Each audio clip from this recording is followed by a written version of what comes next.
Sarah Chun was hauling in her nets at 4:47 a.m. when the Coast Guard cutter Vigilant cut through the morning fog like a knife. She'd been working these waters for 3 years since leaving the military, and something felt different about this. Approach. The cutter moved with unusual urgency, and when the spotlight hit her boat, she noticed they had their weapons visible. Over the crackling radio came a voice that was all business. Fishing vessel second chance. This is the U.S. Coast Guard. Cut your engines immediately and prepare for emergency boarding. Sarah's heart raced as she saw not one, but 2 additional patrol boats emerging from the mist, forming a triangle around her. Whatever they thought she was doing, they weren't taking any chances. The morning had started like any other. Sarah had left the harbor at 3:15 a.m., her thermos of black coffee still steaming in the pre-dawn chill. The second chance was her pride. Enjoy, a 42-foot commercial fishing vessel she'd bought with her military savings and modified extensively over the past 3 years. To anyone watching, she was just another independent fisher trying to make a living and increasingly difficult waters. The California coast had been good to her, and she built a reputation among the local fishing community as someone who worked harder than most and kept to herself. But as the Coast Guard vessels closed in, Sarah's trained eye caught details that made her stomach clench. The lead cutter wasn't running a standard patrol pattern. The crew was wearing full tactical gear instead of standard boarding uniforms. Most telling of all, she could see the distinctive outline of an M240 machine gun mounted and manned on the bow. This wasn't a routine inspection for fishing licenses and safety equipment. This was a takedown operation. Sarah's mind raced through possibilities as she complied with their orders, cutting her engines and raising her hands where they could see them. Had someone blown her cover? Was this connected to the intelligence she'd been gathering on the arms trafficking network operating out of these waters? Or worse, had the people she was investigating somehow turned the tables and fed false information to the Coast Guard about her? The lead cutter pulled alongside with military precision, and Sarah could hear the coordinated chatter of the boarding team over their radios. Through her peripheral vision, she watched the other 2 patrol boats take flanking positions, their crews scanning the water with binoculars and thermal imaging equipment.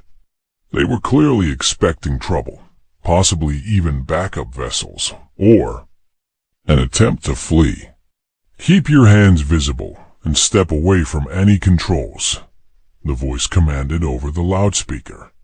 Sarah noticed a slight tremor in the speaker's voice. Whoever was in charge was nervous, which meant they considered her extremely dangerous. That realization sent a chill down her spine. In her 3 years of deep cover work, she'd never seen this level of response to her activities. The fog was beginning to lift, revealing the full scope of the operation surrounding her. Sarah counted at least 15 Coast Guard personnel across the 3 vessels, all armed and positioned as if they were expecting a firefight. A helicopter appeared in the distance, circling at a safe altitude but clearly part of the coordinated response. This wasn't just big. It was massive dot as she stood with her hands raised. Sarah's mind automatically shifted into the tactical assessment mode that had kept her alive through 3 tours in Afghanistan. The boarding team was professional but tense. Their weapons discipline was good, but she could see the adrenaline in their movements. They believed they were taking down a major criminal operation, which meant someone had fed them intelligence. That painted her as a serious threat to national security. The irony wasn't lost on her.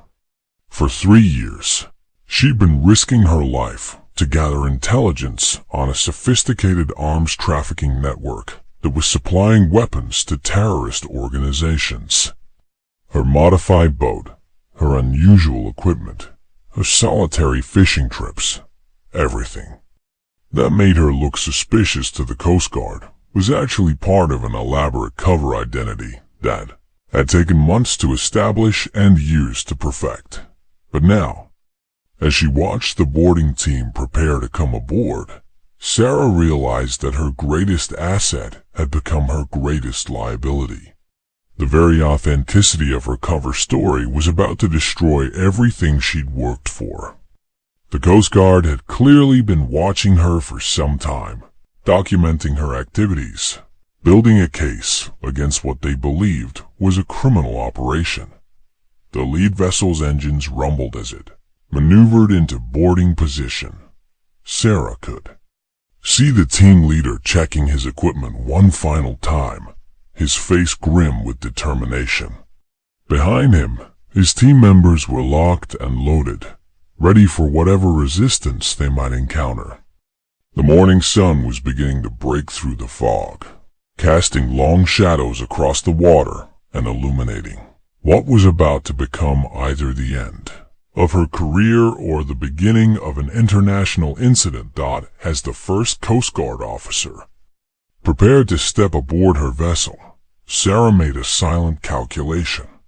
She had perhaps 30 seconds before they would search her boat and find equipment that would be impossible to explain without revealing classified information. In 30 seconds, 3 years of painstaking intelligence work could be destroyed. A major counterterrorism operation could be compromised, and her own life could be in serious danger. The boarding ramp extended toward her deck with a metallic clang that echoed across the water like a death knell. Lieutenant Commander Jake Morrison stepped onto the deck of the Second Chance with the confidence of a man who had just cornered his prey. Behind him, 5 heavily armed Coast Guard officers fanned out across the vessel with practiced precision, their weapons trained on Sarah as she stood motionless near the wheelhouse. Morrison had been tracking this operation for 8 months, ever since intelligence analysts had flagged unusual patterns in maritime traffic along this stretch of coast. The woman before him, Sarah Chung, according to her fishing license, was about to become the biggest arrest of his career. "Ma'am, I'm Lieutenant Commander Morrison, United States Coast Guard," he announced, his voice carrying the authority of federal law enforcement. "We have credible intelligence that this vessel is being used in illegal trafficking operations. You are being detained pending a full investigation." Sarah's face remained impassive, but Morrison caught the slight tightening around her eyes. Good. She knew she was caught. The intelligence briefing had been crystal clear. Over the past 3 years, this fishing vessel had been observed making suspicious nighttime runs, meeting with unidentified boats in international waters, and returning to port with catches that didn't match the time spent at sea. Satellite imagery had captured her boat in locations that made no sense for commercial fishing. Most damning of all, financial records showed she was depositing far more money than any legitimate fishing operation could generate in these waters. "Petty Officer Rodriguez, start with the hold," Morrison ordered. "Martinez, check the wheelhouse for hidden compartments. Thompson, I want every inch of this deck searched." As his team spread out, Morrison studied Sarah more carefully. She was younger than he'd expected, maybe mid-30s, with the kind of weathered hands that came from real work on the water. But there was something else, a stillness about her that reminded him of the special operations personnel he'd worked with during his Navy days. Most civilians would be protesting their innocence by now, demanding lawyers, making noise. This woman was watching and calculating, Rodriguez's voice crackled over the radio from below deck. "Commander, you need to see this." Morrison's pulse quickened as he made his way down into the hold, leaving 2 officers to guard Sarah. What he found exceeded his worst expectations. Hidden behind false panels were sophisticated communication equipment, encrypted satellite phones, and what appeared to be military-grade navigation systems. But it was the discovery in the forward compartment that made his blood run cold. "Jesus Christ," whispered Martinez, shining his flashlight into a concealed space. Stacked inside were waterproof cases containing what looked like enough weapons and ammunition to outfit a small army. M4 carbines, night vision equipment, tactical gear, and boxes of ammunition that bore military markings. Morrison felt his hand shake slightly as he photographed the evidence. This wasn't just smuggling. This was a major arms trafficking operation, possibly with terrorist connections. Back on deck, Morrison approached Sarah with new respect for how dangerous she might be. "Ma'am, we found military weapons and equipment hidden on your vessel. This is now a federal terrorism investigation. I strongly advise you to cooperate fully." Sarah's expression didn't change, but Morrison noticed her hands had moved slightly closer to her jacket pockets. He signaled to his men to be ready. "I need to search you for weapons," Morrison continued, his hand moving to his sidearm. "Any sudden movements and my officers will respond accordingly." As he began the pat-down, his fingers encountered something that made him pause. Sewn into the lining of her jacket was what felt like documentation. Thick, official papers that didn't belong on a fishing boat. The radio crackled with an urgent transmission from the Vigilant. "Boarding team, be advised we're receiving encrypted communications from your location. Unknown parties may be monitoring this operation."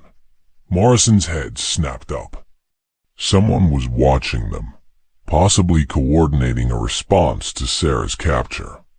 This was getting bigger by the minute. "Rodriguez, how much more contraband are we looking at down there?" Morrison called out, never taking his eyes off Sarah. The response made his stomach drop. "Commander, there's enough firepower here to take out a city block. And sir, ... some of this equipment has classified markings. This might be stolen military hardware."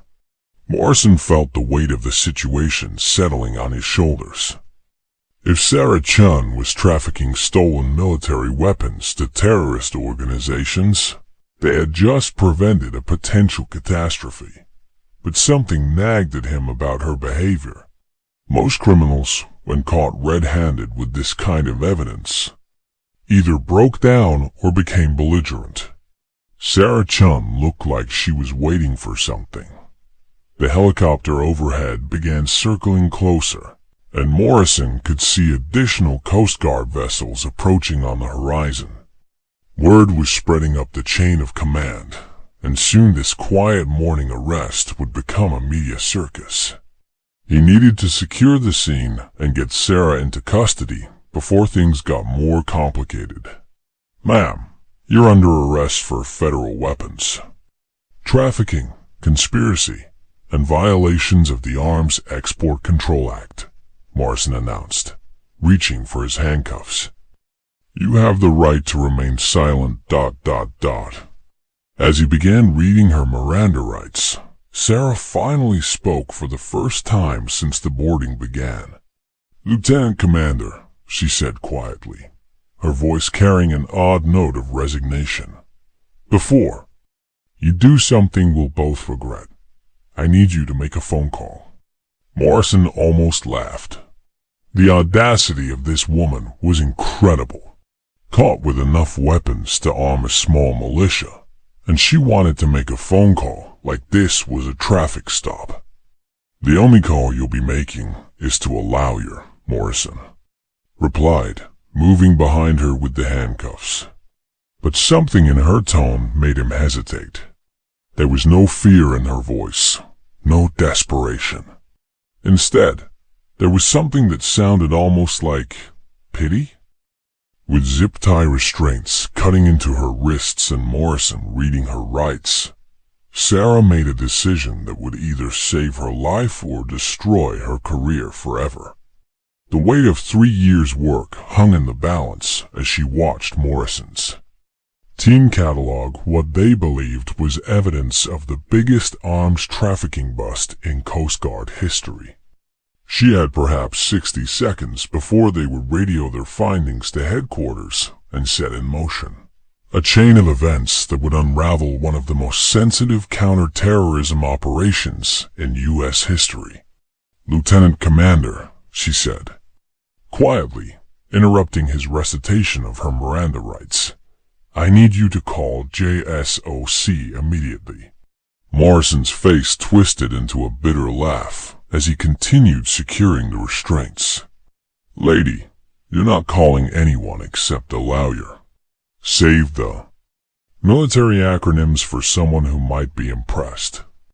But something in Sarah's voice, a calm authority that seemed completely at odds with her situation, made him pause mid-sentence. Sarah took a breath and spoke words that she had hoped never to use outside of the most extreme circumstances. "Broken. Arrow 77 Alpha. Authentication code Whiskey-Tango-9-9-7-7. The effect was immediate and devastating. Morrison's face went white as the blood drained from his features. Those weren't random military terms. They were classified. Code phrases that only someone with the highest levels of security clearance would know. Broken Arrow protocols were reserved for the most sensitive special operations, and the authentication code she just recited was current as of this month. "That's impossible," Morrison whispered, but his hands were already trembling as he reached for a secure satellite phone. The code phrase Sarah had used was so classified that even knowing it existed required clearance levels that Morrison himself didn't possess. If she was bluffing, it was the most sophisticated bluff he'd ever encountered. If she wasn't bluffing, then he had just made a career-ending mistake of catastrophic proportions. Rodriguez's voice crackled over the radio from below deck, oblivious to the drama unfolding above. "Commander, we've found more equipment. This stuff has an SA markings on it."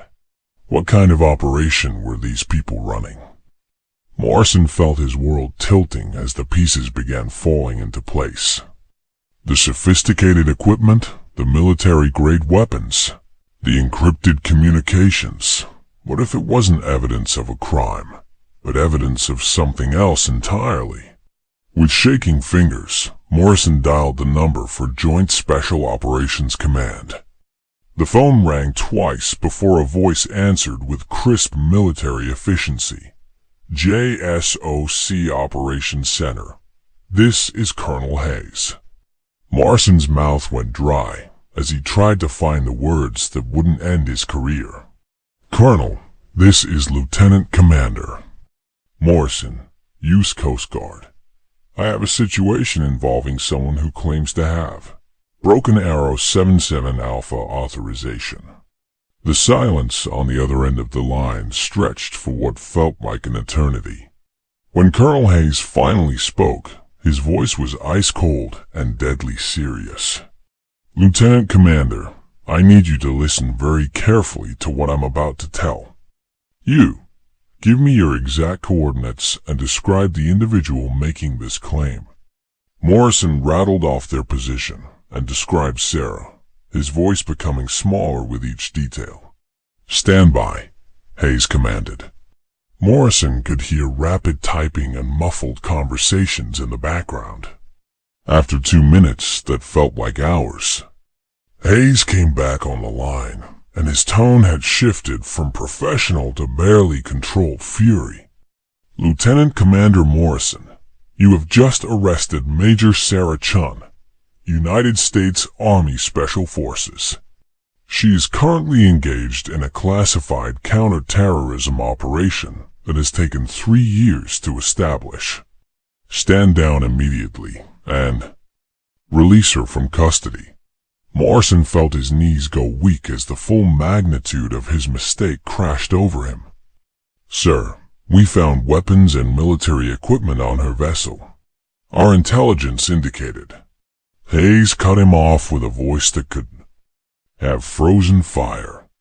Your intelligence was tracking one of our most valuable assets, conducting a deep cover operation against an international arms trafficking network. The weapons you found are part of her cover identity. The suspicious activities you've been monitoring are part of an operation that has prevented multiple terrorist attacks on American soil. Rodriguez emerged from below deck at that moment, his face flushed with excitement. Commander, you're not going to believe what else we found down there. There are files with photographs of known terrorists, shipping manifests, financial records. This woman was running some kind of intelligence operation. The irony of his words hung in the air like a physical presence as Morrison realized that Rodriguez had just described exactly what Sarah had been doing. But for the right side dot, Sarah watched Morrison's face cycle through disbelief, horror, and finally resignation as the truth sank in. Colonel Hayes, Morrison said into the phone, his voice barely above a whisper. What are my orders? The response was swift and unforgiving. You will immediately release Major Chun and provide her with whatever assistance she requires. You will classify this entire incident at the highest levels.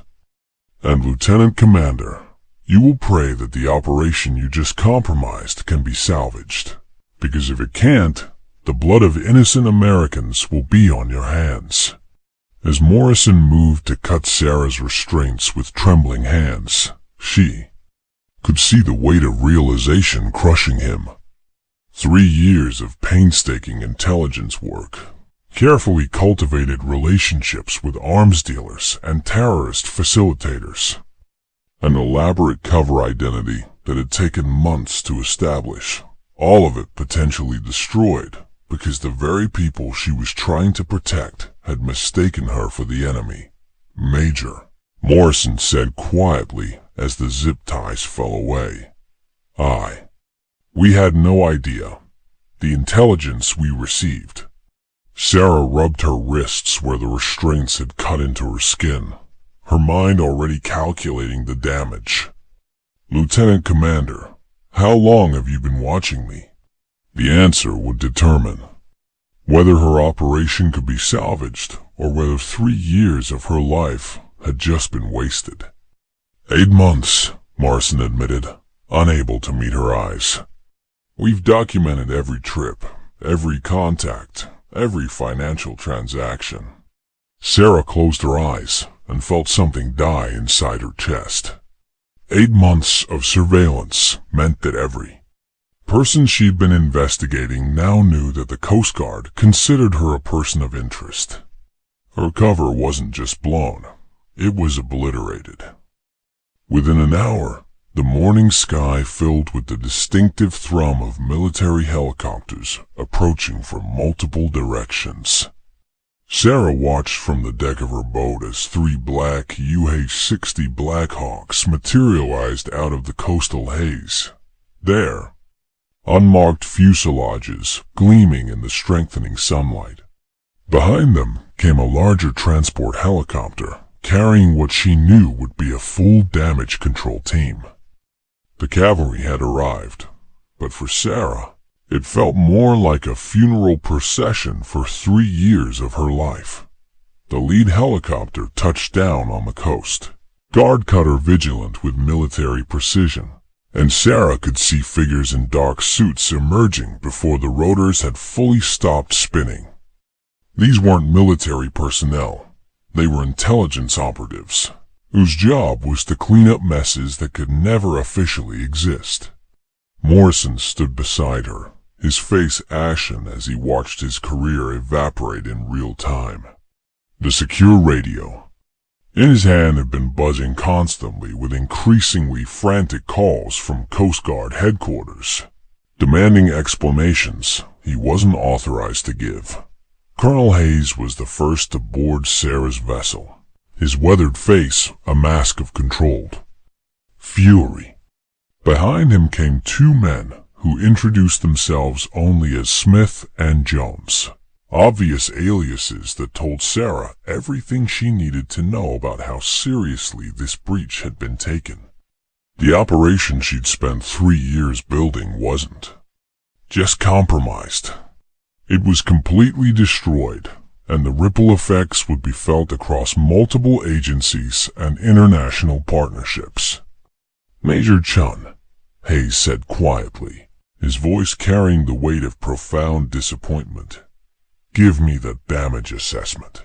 Sarah's report was clinical and devastating. The arms trafficking network she'd been infiltrating had connections to terrorist cells in 6 countries. Her cover identity had allowed her to identify key players, financial networks, and upcoming weapon shipments that could have supplied enough firepower to carry out dozens of attacks. All of that intelligence was now worthless because the Coast Guard's 8-month surveillance operation had been observed and documented by the very criminals she'd been hunting. Morrison listened in growing horror as Sarah detailed the scope of what had been lost. The terrorist cell planning an attack on the port of Los Angeles had already gone dark. Their communications network shut down the moment word spread that their weapons supplier was under federal investigation. The Syrian arms dealer who'd been feeding Sarah information about planned attacks in exchange for protection had disappeared, probably dead by now. 3 years of carefully cultivated relationships, painstakingly gathered intelligence, and strategic positioning within one of the world's most dangerous criminal networks. All of it gone because the Coast Guard had done their job too well. Sir, Morrison interrupted, his voice cracking with desperation. We were following legitimate intelligence. Our sources indicated ... Smith cut him off with a look that could have melted steel. Lieutenant Commander, your sources were being fed information by the same people Major Chun was investigating. They used your agency to eliminate a threat they couldn't handle themselves. Congratulations. You've just helped international terrorists clean house. The full scope of the manipulation began to dawn on Morrison as the pieces fell into place. The intelligence that had led to Sarah's identification hadn't come from legitimate law enforcement sources. It had been carefully planted by the arms dealers themselves, who had grown suspicious of their newest client and wanted law enforcement to remove her from the equation. The Coast Guard had been played like a violin by some of the most sophisticated criminals in the world.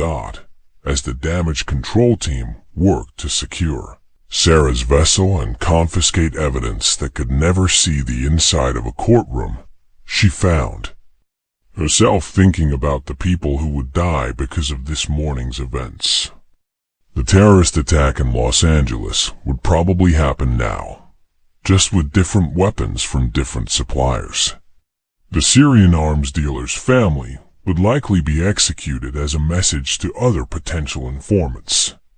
3 years of her life had been dedicated to preventing those deaths, and now she would have to live with the knowledge that her sacrifice had been for nothing. Hayes pulled Sarah aside as his team finished their work. Major, I'm sorry. I know what this operation meant to you, and I know what you gave up to make it work. Sarah nodded, thinking of the relationship she'd destroyed, the normal life she'd abandoned, the pieces of herself she'd lost while living as someone else for 3 years. What happens now, sir? She asked, though she already knew the answer. Now you disappear, Hayes replied. New identity, new assignment, probably overseas. The people you were investigating know your face now, and they have long memories. You can never be Sarah Chun, the fishing boat captain, again. As if to emphasize his point, one of the intelligence operatives was already painting over the name Second Chance on her boat's stern, erasing the last visible trace of the life she'd built. Morrison approached them hesitantly, his career hanging by a thread. Major, is there anything I can do? Any way to fix this? Sarah looked at the man who had unknowingly destroyed 3 years of her work and felt an unexpected surge of sympathy. He'd been trying to protect his country just like she had. The real criminals were the ones who had manipulated them both.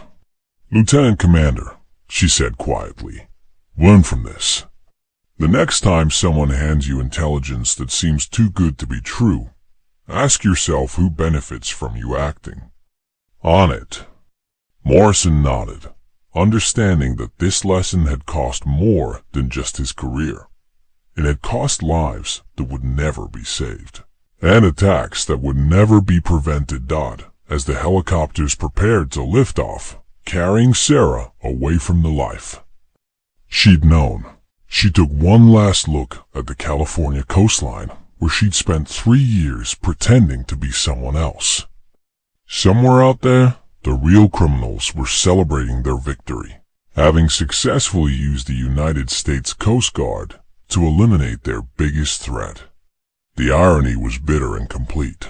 In trying to protect America, the Coast Guard had made it less safe. The official report would state that the incident involved a case of mistaken identity during a classified training exercise.